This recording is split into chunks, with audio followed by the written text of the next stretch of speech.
Chapter 90 to 93. The 5th century CE was a time of great unrest in the island of Britannia. The West Roman Empire on the mainland was facing continuous uprisings and foreign invasions, with the Gauls' Bagaudae movement and the North Africans' Agonistes movement destabilizing the empire's regime. This turmoil spilled over to Britannia, causing the decline of its forces under imperial protection and attracting a dangerous foreign enemy in the form of the Saxons. Britannia was home to a diverse range of ethnicities and kingdoms, and despite the ongoing disputes among them, the kings of each kingdom worked together to defend against the invading Saxons and the Picts, who were eyeing their lands in the north. However, one king's actions would shatter this fragile unity. King Vortigern, born in Britannia, used the Saxons to further his own aims of unifying the island nation. He was known as the White Dragon Incarnation, and legends spoke of his destiny to destroy Britannia. The Saxons, under King Vortigern's leadership, had wrought destruction on the once thriving city of Londinium and defeated the revered King Uther Pendragon. They now set their sights on the rest of Britannia. It was a rainy day when a badly injured boy stumbled onto a muddy road in the forest near the kingdom of Logres. He had black hair in disarray, and his white shirt was stained with blood. 3 deep claw marks marred his back, and the rain was washing away the black and red blood as it flowed down his skin. Despite his wounds, the boy was still alive. The mud near his wounds was churning, attempting to heal them using what little magical energy remained, but it was quickly running out of energy. Escaping with his life was already a stroke of good luck, but it seemed like his journey would come to an end here, on this muddy road. But was this to be the end of his life? No, he had to return. He had to go back to his family. His battle wasn't about winning or losing, but about being able to smile and see the people who mattered to him again. This was a belief the young man held dear. So, please someone, come and save me! Footsteps echoed in the young man's ears as he struggled to lift his head. Blood flowed from the wound on his forehead, mixing with the rain and trickling into his eyes, but he could still make out the figure approaching him. It was a princess, with long black hair and soldiers in tow who had come to his aid. Goodness! How could his injuries be so severe? My knights, quickly lift him up, the princess instructed. The black mud, sensing the evil of humans, began to absorb it, and as it did so, the exhausted magical energy started to replenish. The mud began to heal the wounds, repairing the damage done. "Thank you," the young man whispered before he lost consciousness. The story begins 10 days prior to this moment. On the afternoon of April 5th, 1994, a Tuesday, the sky had started to darken as Shirou practiced the pole vault. He had only been practicing for a short while when suddenly he reached up to roll up his sleeves and wipe the sweat from his face. It was then that he found himself surrounded by dozens of towels of all different colors. "Fujimaru-senpai, use this one! Fujimaru-san, use this one! Fujimaru-senpai, I heard you like pink, so please use this one of mine." Boys and girls alike stood before him, offering towels and staring at Shirou with shining eyes. He was starting to feel overwhelmed. No need. Thank you for your kindness, but I don't need a towel." "But Fujimura-senpai must be thirsty, right?" "I've brought you lemon water. Please look at me and drink it," said one of the students. "And I've brought you bubble soda, Shirou-kun. You must be so tired from practicing for the sports festival. You have to drink it and look at me," said a big boy. The students started to argue, offering Shirou drinks and vying for his attention. "Help!" Shirou screamed in his mind. Just then, their homeroom teacher arrived and scolded the students. Then he patted Shirou's shoulder and spoke in a serious tone. "Shirou, you're working so hard in training for the pole vaulting for the sake of the class's performance in next week's sports festival. I'm deeply grateful as your homeroom teacher. And as a reward, you don't have to do homework this month. Come, look at me with your eyes." The back of Shirou's neck was damp with sweat, and he said to his homeroom teacher, "Excuse me, I have to go home now. My mother will be looking for me if I'm any later." "Very well," the teacher replied. "Do you need me to escort you?" "No, thank you," Shirou replied, picking up his school bag and leaving the room. On the walk home, every passerby who looked worried would stand tall and smile after walking past him, as if all their negativity had been drained away. He could feel eyes on him from every direction, and he suspected that it was his classmates and teacher who was secretly observing him. This had been happening for almost 5 months now, and Shirou was getting more and more uncomfortable. "This is becoming a problem," he thought to himself, creasing his brow in concern. Everyone was focused on his eyes, not just his classmates and teacher, but also a growing number of shady individuals. He couldn't understand why everyone was fixated on his eyes, but he suspected it was due to his evil flower skill, which he couldn't turn off. The skill automatically absorbed humanity evil and transformed it into magical energy, and negative emotions were also considered a form of evil. Those around him would feel inexplicably comfortable as a result. Despite the growing attention he was receiving, he was still relieved to see the people around him smile. But the number of people staring at him only seemed to increase. All he could do was hope that he wouldn't disrupt their normal daily routine. This was his only thought. As he walked home, he came across the newly constructed commercial street. In the center of the street stood a stone carving that had become the symbol of the city's revitalization. It was the entity that brought light to this once desolate area several months ago, and it was called Ultraman 7. Every time Shirou passed by this statue on his way home, he couldn't help but smile bashfully. He never intended for things to develop in this way. He simply wanted to ignite people's passion and provide a ray of hope to break through their despair. There were already 3 Ultra 7 statues in the Shinto district, with 7 more sets to be erected in the rebuilding Miyama district. One of these statues was to be placed in front of the newly relocated Tsuburaya Corporation headquarters in Miyama, while another, said to be of great expense, was carved by the renowned international sculptor Master Joseph.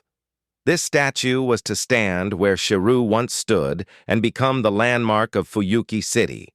All Shirou could do was smile wryly at the thought of all this.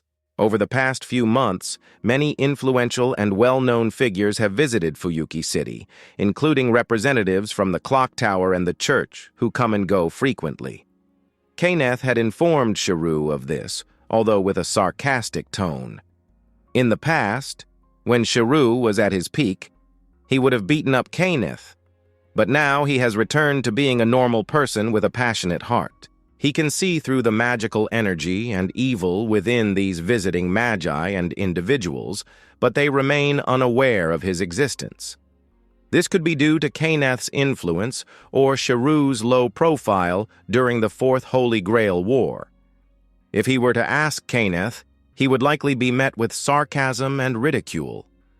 Though his adventures may have come to an end, Shirou remains determined to help those in need to the best of his abilities. The clock tower had successfully sealed the Greater Grail, and Shirou had secretly taken away the Grail crystals, ensuring that there would never be another Fifth Holy Grail War.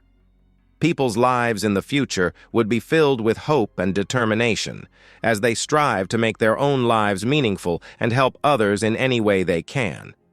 Shirou had no regrets, despite the fact that his previous adventure had nearly resulted in the destruction of many lives. The young hero who had ended the Holy Grail War and forced the King of Heroes to withdraw was now enjoying a peaceful life with his parents. However, his journey had not been without its challenges. After being turned into a 12-year-old by the Black Mud, Shirou had to use all his wits to minimize the impact without resorting to using suggestions. With the help of his Shishu in the dream world, they came up with several creative solutions, even though they seemed unreliable. Shirou avoided using suggestion for 2 reasons.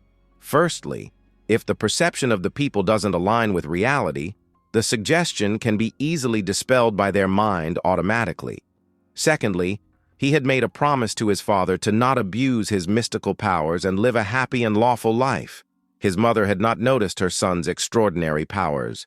However, his father, with his rich social experience and flexible and meticulous mind, had become aware of them. As no wife and mother would mistake a stuffed teddy bear for her actual son, especially when she is also married to him. Eventually, after learning of some of the small adventures that Shirou had fabricated without putting himself in any life-threatening situations, his father made an agreement with him. Hoo, hoo, hoo! The wind was bitter cold in the early spring, and the economic depression only added to the chill, but this city, once touched by the light, was burning with energy. Simply walking through its streets, one could silently feel the enthusiasm emanating from the people. This was several months after Shirou had brought light to this city. "My balloon!" Shirou heard a girl's voice and looked up, spotting a red balloon floating towards him. He extended his arm and caught it. As he did, a delicate-looking girl as white as snow leapt forward, but Shirou quickly stepped in front of her to intercept. He studied the girl's angelic face before letting out a faint smile and handing her the red balloon. "Next time, hold on a little tighter." The girl nodded with a charming smile. "Big brother, what's your name?" "Oh, that's right. Kiritsugu already told me. You should introduce yourself before asking for someone else's name. My name is Ilyasviel von Einsburn, but you can just call me Ilya." "I'm Fujimaru Shirou," he replied with a smile. "I'm close to your age, so you don't have to call me Big Brother. You can call me Shirou or Fujimaru." "Eh?" Irisviel was surprised. Her large eyes blinked and she cocked her head, a smile still on her face. "Big Brother is lying." Shirou chuckled, not offering any further explanation. Although he appeared to be 12 years old, he was actually only 10 days away from his 7th birthday. "Kiritsugu said that exchanging names means we're friends," Ilya said. Shirou nodded in agreement. "Hehehehe.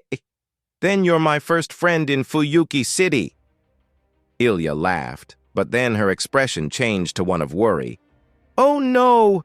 I just remembered that Kiritsugu is still at the convenience store. Bye-bye." She waved goodbye with a smile like that of a snow fairy as she hurriedly left. Shirou waved back and turned to walk down another road. But then he suddenly spun around and pointed to Ilya's red balloon. With a sharp pong sound, the balloon burst. Ilya was stunned. A black car screeched to a sudden halt, leaving a 10-meter skid mark on the road. The car shook a few times. Ilya was petrified, her tiny frame quivering with fear. Shirou approached Ilya, his face filled with worry. "Are you okay? Did you get hurt?" Ilya's eyes welled up with tears as she turned to face him. "No, I'm fine," she whispered in a small voice. Despite her assurances, it was evident that she was still shaken. Shirou reached into his backpack and produced a box of bean paste dumplings, hoping to provide some comfort. "Here, have these. They're delicious." Ilya's eyes lit up at the sight of the dumplings, and she looked up at Shirou with an innocent smile. "Is Big Brother giving these to me?" "Of course," Shirou replied, his own smile widening. Ilya thanked him, her smile growing even brighter. She looked like a sprite from a fairy tale, sparkling with joy. Instead of taking the dumplings, however, Ilya reached into her pocket and took out a black notebook. She wrote something on it with a pen. Curious, Shirou asked, "What are you writing?" "Kiritsugu always said to remember the happy things," Ilya explained as she drew pictures in her black notebook. "So I write down all my good memories. Today is April 5th, 1994, and it's sunny. I received my first gift. Just then, the door of a black car opened, and a golden-haired girl who appeared only slightly older than Ilya rushed over. "Hey, is anyone hurt?" she asked anxiously. Ilya continued writing in her notebook. "The big brother who gave me my first gift is named Fujimaru Shirou. I'm calling you. the golden-haired girl repeated, growing increasingly anxious. Shirou smiled and answered on Ilya's behalf. She's not called Hey, she's called Ilya. Ilya looked up from her notebook, a confused expression on her face. Big brother, are you calling me? Shirou gestured toward the golden-haired girl. She's the one calling you. Ilya swiveled towards the golden-haired girl, her expression still curious. Sister, are you calling me? The blonde girl's lips twitched as she asked again. Are you okay? Are you injured? Nope, I'm fine, Ilya responded. The blonde girl then extended her hand, offering a red gem to Ilya. Here, take this. Ilya looked confused. Why are you giving this to me? The blonde girl's expression grew taut as she tried to mask her frustration. It's a form of spiritual compensation from the Edelfelt family, she explained with a noticeable edge in her voice. Then she spun around and strode away.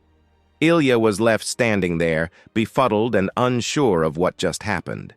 Shirou smiled and said, That's a gift from that sister. Ilya's face lit up. Oh, now I understand. I got 2 gifts today. The second one is a bit odd. It's called spiritual compensation. Shirou took Ilya's hand. Come on, Ilya. Let me take you to Kiritsugu. Okay. She eagerly grabbed Shirou's hand. Shirou couldn't resist asking, Ilya, when did you arrive in Fuyuki City? With a smile on her face, Ilya replied, I just got here last night. Shirou let out a sigh, thinking to himself, that guy Kiritsugu must have a big heart to not be worried about his daughter being kidnapped. As he held Ilya's hand, she led him toward Kiritsugu. Along the way, Ilya turned to Shirou and asked, By the way, does Big Brother also know Kiritsugu? Of course, Shirou replied. I know him well and we have a deep connection. Ilya's face lit up with a smile.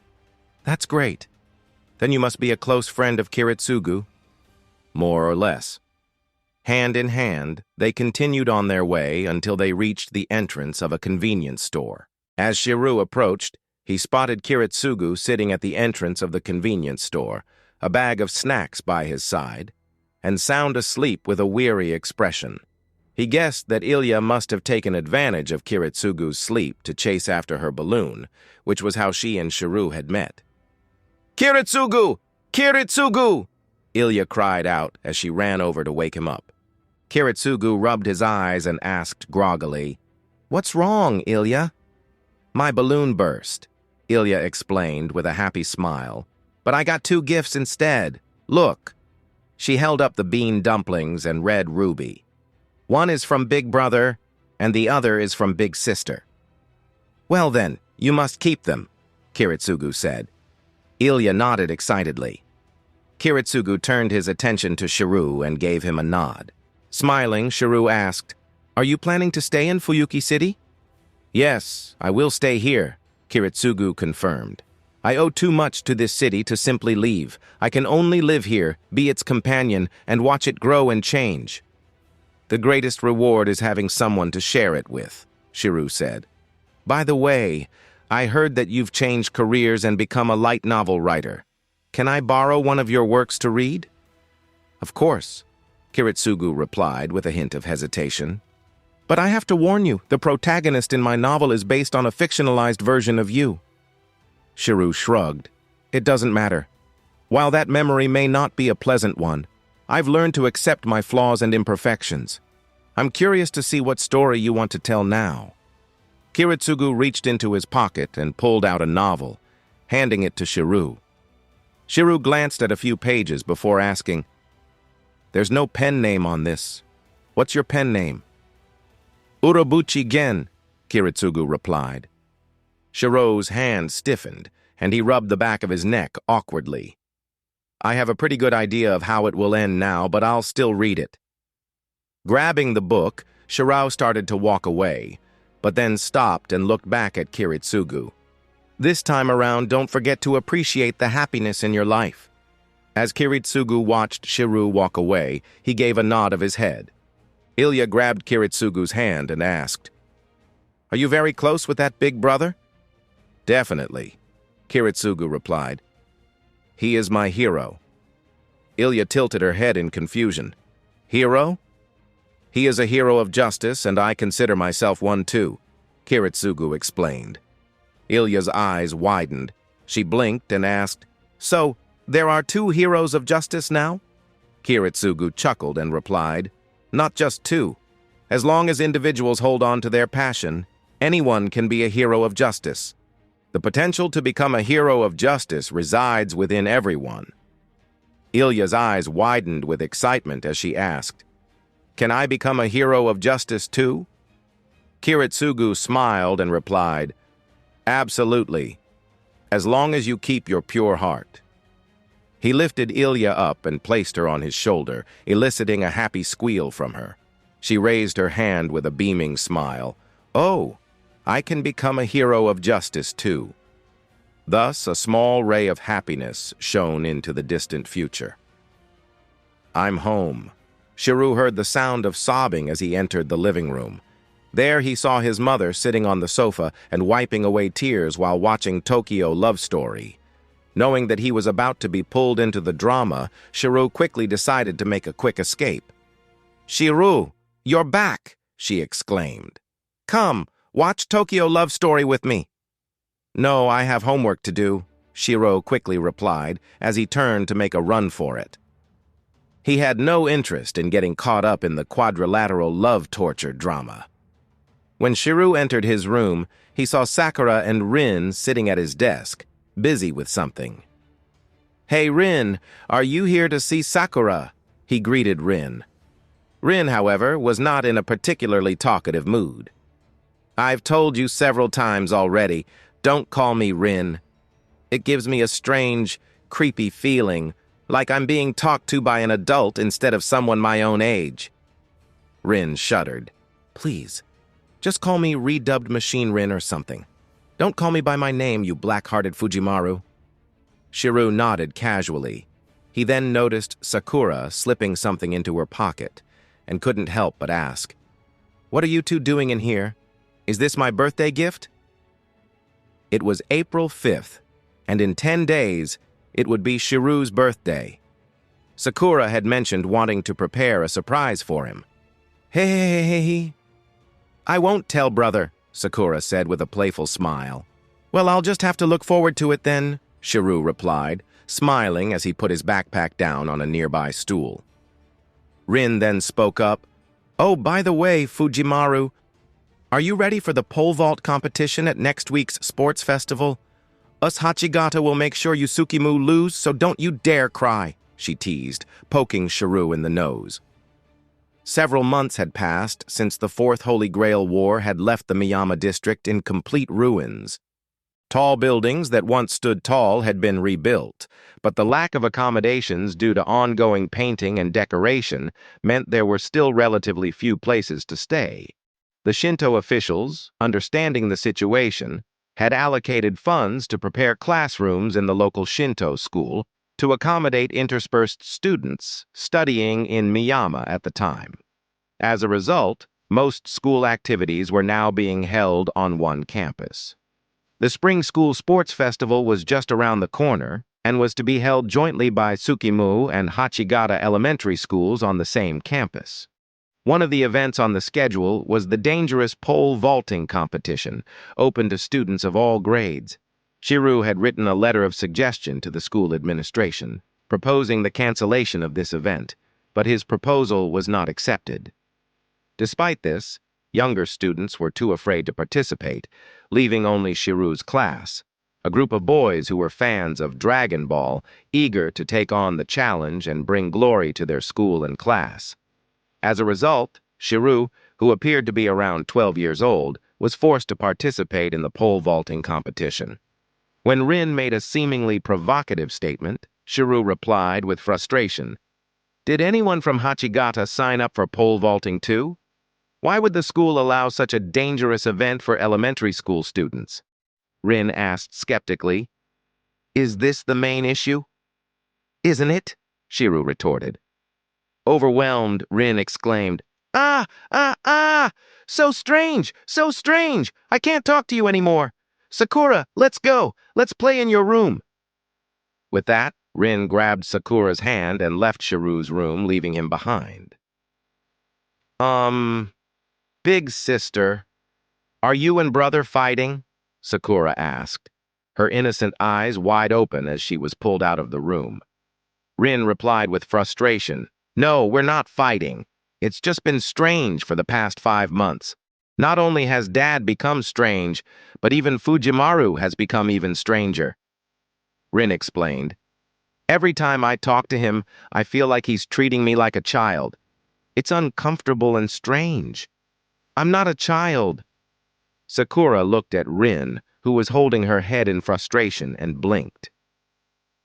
Shirou sat at his desk, pulled out Kiritsugu's book from his bag, and estimated that the book would have a catastrophic ending. He flipped through a few pages.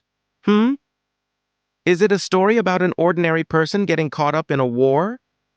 As he started reading, he saw the protagonist getting caught up in the war and the death that resulted from ignoring the situation around him.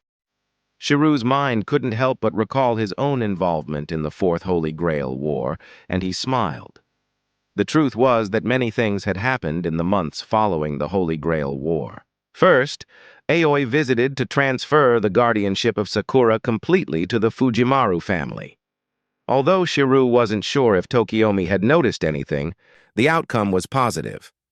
At least the Fujimaru couple got a well-behaved daughter, and Shirou got a lively and lovable younger sister. Rin also frequently visited the house to play with Sakura. If Tokiomi had noticed something, Rin's expression was natural. It meant that Tokiomi had not told anyone about the events of the Fourth Holy Grail War. However, Shirou was afraid that the troubles of the Fourth Holy Grail War would always linger in Tokiomi's heart, and he suspected that this was the same for everyone who was involved in the war. Most people survived the Fourth Holy Grail War, but no one had forgiven anyone, not even Shirou. He couldn't forgive Kiritsugu's assassination or Kaneth's pursuit. But now, it was best to just move on and forget about it. Not forgiveness, but forgetfulness. Shirou smiled wryly as he remarked, "The final outcome of the novel is indeed total annihilation." He let out a deep sigh, feeling a mix of frustration and awe for the novel. The writing was still rough in places, but the ideas and themes were intriguing and the plot was gripping. The novel was like a gorgeous lotus blossom, alluring and dangerous, leading readers down a path of self-destruction. As the debut work of Urobuchi Gen, it was a must-read, but at the same time, he couldn't help but question the ending of the story. Closing the book, Shirou said, "All right, I think I'll blacklist this author's works from now on." While the middle of the story was engaging, the ending was a downward spiral into darkness, which is not the kind of reading experience I'm looking for. He then turned his attention to his own life. In just 10 days, it would be his 7th birthday. He was born in 1994 and was already starting to think about his future. Rubbing his chin, Shirou mused, "Maybe I should use Golden Rule to make some money and lay the foundation for my future." The thrill of living life as a gamble had passed, and he knew it was time for him to focus on his own life. In the realm of darkness known as the Land of Shadows, a red spear appeared like a meteor and struck Shirou. With a sudden movement, a black hand reached out from behind him and deftly caught the spear. Skathak took hold of the weapon and said, "Shirou, shake off the mud. It won't serve as proper training if you don't." Shirou, unable to do anything about it, responded with a hint of helplessness. "That's because every time I enter, my shisho creeps up on me. It's enough to give me nightmares." Skathak was about to continue speaking when Shirou swiftly removed the black hand and projected 2 swords, sneaking up on her like the wind. With a flick of her wrist and a shift of the spear, she effortlessly defended herself against his attack. A small smile appeared on her exquisite face as she said, "You're not learning obedience, but instead how to sneak up." He chuckled and replied, "I learned that from my shisho." He then resumed his attack, but it was to no avail. as she expertly stabbed him with 37 precise strikes, causing him to fall to the ground, lifeless. This is truly disheartening. In terms of martial arts, I can still only get in 3 moves before being defeated by Shirou. He rubbed the back of his neck. You could try awakening the wisdom of Dunscaith. It will allow you to last a few more moves, she suggested. That won't work. How can a copied skill compare to one I've created with my own 2 hands? Watch this, Shirou. He kicked the ground, sending sand flying and momentarily blinding her. He then charged forward with a slash. It's amazing how pure your eyes are, yet you're becoming more and more cunning, Skathak said as she closed her eyes and thrust her long spear, directly piercing his abdomen and ending his life. An hour had passed, and the hero Fujimaru Shirou had used 20 lives, but still couldn't defeat the great demon king Skathak. Although he had contemplated using underhanded tactics to secure victory, he never got the chance to act on his deceitful thoughts. Skathak's javelin hit him square in the head, and the game was over. Laughing at his foolishness, she offered some advice. You ought to focus on training honestly. Don't even consider sneaky tactics. From that point on, the practice was no longer about pushing the limits of one's spirit after 4 battles, but 2 hours of normal training. The first hour was actual combat training, and the second hour was dedicated to learning rune Magecraft. Rune Magecraft can be considered a simplified version of the primordial rune and is a branch of Nordic Magecraft. It's also a necessary prerequisite for learning the primordial rune. She was willing to directly teach Shirou the primordial rune, but if he couldn't understand the mechanism and method of the rune, then it would be useless. So he had to learn rune Magecraft first. Unfortunately, Shirou struggled with understanding the concepts. He could only rely on his greatest mortal ability, hard work, and the special skill of a student, memorization to fill the gaps in his understanding. First, he memorized the various runes, then he memorized the mechanism and method of use, and gradually he began to understand. The 2 hours passed quickly. Goodbye, Shirou. I'll see you tomorrow. Shirou smiled and waved goodbye to Skathak. The next day, he met Kiritsugu at a newly opened coffee shop in Miyama, where he returned the book he borrowed. So, what did you think of it? Kiritsugu asked. It was good, but I would have preferred a different ending. The way the protagonist ends the war and is forced to hang to death after saving those people is a bit disturbing, Shirou replied, having been reminded of the shadow of the heroic spirit Emiya after reading the novel from start to finish. I can't change that ending. It's the inevitable conclusion that the protagonist must face, Kiritsugu stated firmly. Okay, then just make sure not to change your pen name and let me know beforehand if you plan to change it, Shirou suggested. Why? Kiritsugu asked, confused. So I can avoid it in the future and keep it from falling into the wrong hands, Shirou explained. The two continued their conversation, but were briefly interrupted by a yawn from Ilya, who was nearby eating cake. Ilya wasn't the only one feeling drowsy in the cafe. The ambiance, combined with the long music playing, made many of the patrons feel drowsy. Shirou noticed Kiritsugu's eyes scanning the room before settling on him. Kiritsugu's chin moved slightly as if he was hinting at something. Pretending to yawn, Shirou let his head fall onto the table and closed his eyes, as though he had dozed off.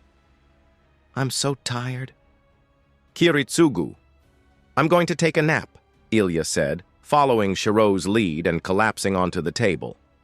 Soon, the cafe was filled with the sounds of gentle snores, as everyone, including the owner who was still wiping down cups, had fallen asleep. Only Kiritsugu remained awake, sipping his black coffee. The sound of slow footsteps approached the door. You are the 5th generation of the Emiya family, the Magus killer, Emiya Kiritsugu. A soft voice echoed in the room, causing Shirou to squint toward the source. Standing before them was a man with silver hair tied in a long braid. Who are you? Kiritsugu inquired, his gaze fixed on the stranger. "Allow me to introduce myself. I am Animosphere Marisbury, the current head of the Animosphere family," Marisbury announced as he took a seat across from Kiritsugu and next to Shirou. Kiritsugu frowned at the mention of the Animosphere family. "The head of the Department of Astromancy in the Clock Tower? What do you want from me? I don't remember any bad blood between us, and the Clock Tower has never marked me as someone to be sealed." Marisbury chuckled, attempting to ease Kiritsugu's concerns. "Please, there's no need to be nervous. I'm not here to stir up any trouble. I simply wish to inquire about the Fourth Holy Grail War." "The Fourth Holy Grail War. Isn't this Tosaka's area of expertise as the supervisor of Fuyuki? Why are you asking me?" Kiritsugu queried, his tone suspicious. Tosaka was unable to witness the final outcome. He was, after all, destroyed by an origin bullet on the battlefield. "What is it you want to know, then? I must warn you, I don't have much information to offer." Marisbury's eyes gleamed with interest. "The truth. That power which reversed life and death in the end, was it truly the arrival of the so-called Savior of Light, or was it the power of the Holy Grail?" Kiritsugu hesitated, but before he could answer, Marisbury chuckled. "No need to come up with a story. My inquiry is not only directed at you, but also at the young magus beside me who's pretending to be asleep." The room became quiet and tense. Shirou, looking slightly embarrassed, rubbed the back of his head and sat up. "Uh-oh, was I that obvious?" After entering the room, I was feeling quite on edge. However, once I sat down next to you, I suddenly felt much calmer. It's as if my negative emotions were absorbed by something. If one cannot detect such an abnormal occurrence, then they are not a competent magus, Marisbury stated. Shirou let out a sigh. "Whether it's Kiritsugu, Kaneth, or even you, Magi can never be underestimated." Marisbury smiled and fixed his gaze on Shirou. "Are you the master of Castor during the Fourth Holy Grail War, and also the master who was able to merge with the servant?" Shirou raised an eyebrow. "Did Kenneth reveal my information to you?" Marisbury shook his head. "On the contrary, the information about you was very well concealed in the reports that El Meloy submitted to the Clock Tower. Despite several months passing, the Clock Tower still hasn't assigned you a seal. I was able to deduce this because El Meloy's actions can't escape my notice." "You don't have to deduce anything," Shirou said. "Just come right out and ask. I wouldn't lie to you." Marisbury smiled. "There's no need to ask. I already have the answer I was looking for." He stood up and made his way toward the door. "I apologize for interrupting your tea time." Shirou called out, "Wait!" Marisbury turned to face him. "The Grail has been dismantled and the crystals have disappeared. It's no longer possible to recreate the Grail War," Shirou said firmly. "I hope you keep that in mind, Mr. Marisbury." Marisbury nodded. "In exchange for this information, let me offer you a piece of advice. If you want to protect this city, you better be careful, Castor's master. Chaos might return to this place in a few days." Shirou was stunned. "What do you mean?" "I can't say for certain," Marisbury replied. "It's just a conclusion I've come to based on the actions of others. Farewell. It was a pleasure to meet you." As he left, the hypnotic atmosphere in the room began to dissipate, leaving Shirou to ponder Marisbury's ominous words. "What could he have meant by that?" Shirou asked, his eyebrows raised in confusion. "It's probably related to the actions of the church," Kiritsugu replied. "The church? You mean the Holy Church?" Shirou asked. "Yes, you might not have noticed, but there are now many representatives of the church in Fuyuki City. Are there any evil magi coming to cause chaos, or some inhuman creature attacking the city?" "I don't know," Kiritsugu said, shaking his head. "Those are just a couple of possibilities. The most likely explanation is that they're investigating the Fourth Holy Grail War, like Animosphere Marisbury." The commotion caused by the war was too great, especially with the arrival of the Savior of Light at the end. Shirou couldn't help but show a shy smile at the mention of the Savior of Light. Ignoring his reaction, Kiritsugu continued. "No matter what happens, I will protect this city that I once destroyed." "You really are dependable," Shirou said with a sigh of relief. "I have something I'd like to ask of you, Shirou," Kiritsugu said, looking a bit unsure. "What is it?" "I heard that your school is having a sports festival and things are bound to get lively around here. Would you be willing to take Ilya for a walk around the city?" "Of course. That's no problem. But is it really okay?" "It's okay. In that case, I'd be happy to. I enjoy spending time with sunny, energetic children," Shirou said with a smile. As the sun began to set, Shirou gathered his things, ready to leave. Kiritsugu walked up to him and asked, "Do you plan on conducting an investigation tonight?" Shirou responded with a faint smile, avoiding a direct answer. "This is my hometown. Besides, I'm now the second tallest person in Fuyuki City." He said goodbye to Kiritsugu and Ilya and stepped into a nearby phone booth to call home. He told his family he was heading to his teacher's house to study and would return later. Then, he set off toward Miyama Town. The atmosphere in Fuyuki City had grown more relaxed, and he couldn't help but feel it was partly due to his increased height. It was once a city where light had descended. As he walked across the newly built Fuyuki Bridge, the smell of fresh paint filled the air, and the surrounding traffic was dense. Miyama Town, once an old community, was undergoing a period of renewal. Buildings such as the Matu Mansion and the Tosaka Mansion had been cleared away, replaced by towering high-rise buildings, each adorned with the logos of real estate companies. As he continued his journey, he caught sight of the logo of the real estate company where his father worked. His father had been extremely busy lately, thanks to the boom in the town of Miyama. The real estate company was riding the wave of quick profits from land grabs, and as a trusted employee of the president, Fujimaru was promoted and given a raise, driving him to work even harder with overtime. This was one of the few bright spots in a time of economic recession and high unemployment. With so many people eager to make a quick profit, the economy was booming, and companies were hiring on a large scale. Shirou made his way toward the church. In the Fourth Holy Grail War, Gilgamesh had summoned the Black Grail there, causing extensive damage to the surrounding area. However, thanks to its simple architectural design and investment from a group of followers, the church was one of the first buildings to be repaired and functional again. 8 Executor. With the evil flower, Shirou absorbed the evil within and detected the presence of 8 executors in the church. The sun was setting, casting a dim light over the sky. Suddenly, black mud surged from within Shirou, consuming him. In its wake, a black menacing armor formed, obscuring his true form. He summoned a massive amount of magical energy. "Mana burst C! Boom!" With a powerful burst of mana, Shirou unleashed a wave of magical energy that engulfed him in a shroud of ominous aura. It was as if he was channeling the essence of hell itself, exuding an ominous presence that matched the intimidating black armor he wore. He looked every inch the fearsome demon king, descending from the abyssal depths of the underworld. Although it took 200 years' worth of magical energy to reverse the realm of life and death, but Shirou still possessed the equivalent of 41 years' worth of magical energy. This was due to his extraction of energy from the Fuyuki City ley line, as well as his absorption of humanity evil.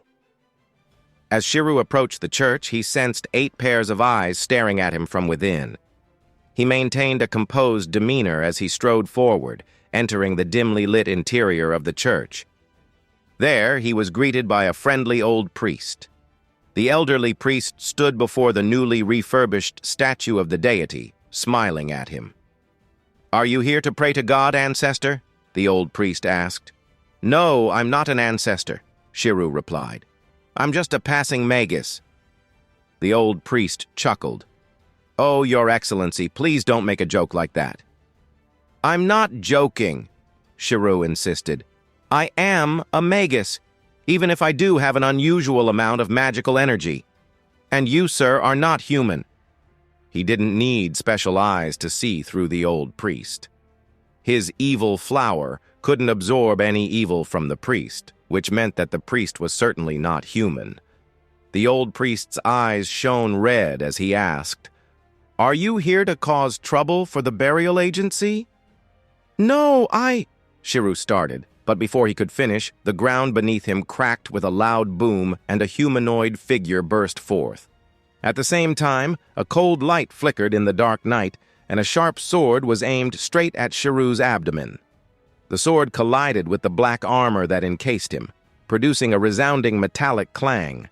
However, the weapon was quickly consumed by malevolent energy and disintegrated into shards that plummeted to the ground.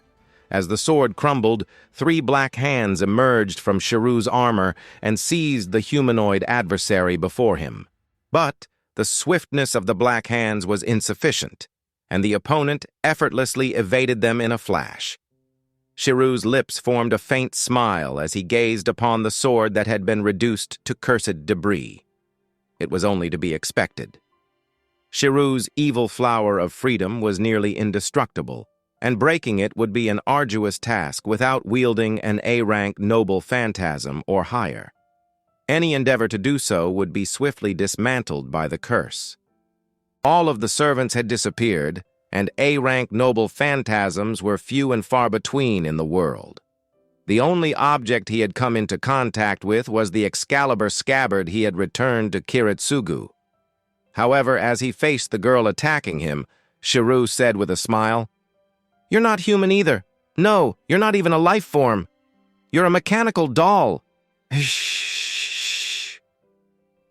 A barrage of black keys flew towards Shirou from all sides, but he easily projected the corresponding number of swords to intercept them. Clank, clank. The clanging of metal filled the air, and pieces of broken steel littered the ground. The mechanical doll in the shape of a girl started to move and even grew slightly in size. The elderly priest spoke up. "Lady Wind-Up, that's enough." The movements of the doll suddenly stilled, and the executors lurking in the shadows also ceased their assault. The elderly priest gazed at Shirou and queried, "Have you come here to prove your strength?" "I suppose that's one way to put it," replied Shirou. "To be more precise, I came to let you know that I am stronger than any of you. However, you still chose to attack me." "What brings you here?" the elderly priest asked. "That's what I'd like to know," Shirou countered. "Fuyuki City is where my family is located. It's unsettling for them to have the Holy Church send so many executors at once. So, I ask again, what is your purpose in coming to Fuyuki City? Is it for the Holy Grail, or for some other purpose?" "I'm afraid I cannot say," the elderly priest responded. "What do you mean?" "We have been summoned here, and the details of why we are here remain unclear," the elderly priest explained. "I'm sorry, but it seems you have come for nothing. Are you really not privy to the information, or are you keeping me in the dark?" "We truly do not know." "Well, it seems like I've come here for nothing," Shirou said, disappointment evident in his voice. "Do you trust me?" "The burial agency of the Holy Church operates in the name of power, not God," Shirou stated. "I have displayed my strength, but you still remain elusive. You are either being stubborn or truly don't have the information. I am not here to harm anyone. There's no need for me to pursue the matter so relentlessly. However, if you need my help to deal with any dangerous creatures that pose a threat to this city, just call for me. And one final reminder," he added. "White Mouse, your tail is showing." With that, Shirou turned and left the church. The elderly priest was taken aback, and suddenly his human form disappeared, revealing his true identity as a white mouse wearing a crown. Could he possibly be the reincarnation of Roa? The mouse mused. No wonder the princess contacted Merim out of the blue. But this reincarnation is fascinating. It appears that he has not been consumed by Roa, but instead, Roa has been consumed by him. Its red eyes shone with excitement. Forget about him! As long as there's pizza, that's all that matters. The girl who had followed her father out of the Fuyuki City Administrative Hall stopped in her tracks and gazed at the black-haired boy who was passing by. Her eyes shone with a curious light. "What's the matter, Shiki?" her father asked, but the girl didn't respond. She was simply consumed with curiosity. Why was there no record of that person in the void?